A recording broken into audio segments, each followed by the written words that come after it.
అత్యంత గొప్ప తిథి ఏది అంటే మహాశివరాత్రి. ప్రతీ నెల మాస శివరాత్రి వస్తుంది. దాన్ని మహత్శబ్దంతో పిలిచారు. మహాశబ్దంతో పిలవబడినటువంటి తిథులు మీకు కనపడవు. మహాశివరాత్రి అంటే ఇక ఇంతకన్నా నువ్వు ఉపాసన చేయడానికి తేలికైనటువంటి రోజు రాదు.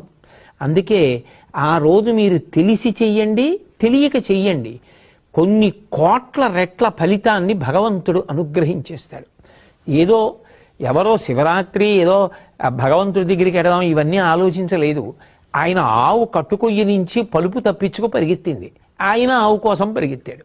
ఆవు శివాలయంలో దూరింది, ఆయన దూరాడు. ఆవు శివాలయం చుట్టూ తిరిగింది, ఈయన ఆవు కోసం తిరిగాడు. ఆవు బయటికి పోయింది, ఈయన బయటికి పోయాడు. కానీ ఈశ్వరుడు అంటాడు, ఇవాళ మహాశివరాత్రి, నువ్వు తెలిసి వచ్చావో తెలియకొచ్చావో నాకు అనవసరం.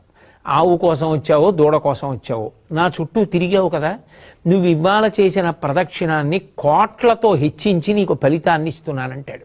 అంటే ఒక్కొక్క కాలమునందు చేసేటటువంటి ఉపాసనకి అంత శక్తి ఉంటుంది.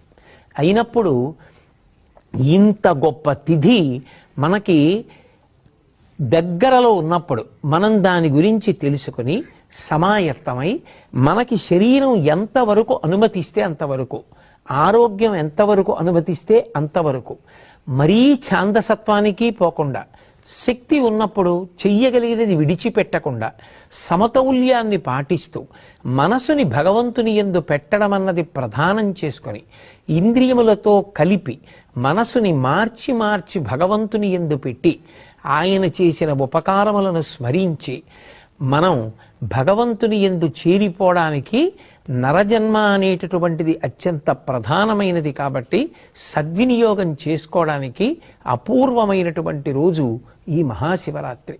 అటువంటి మహాశివరాత్రిని మనందరం భక్తి శ్రద్ధలతో ఆచరించి పరమేశ్వరానుగ్రహానికి పాత్రులమవుదాం.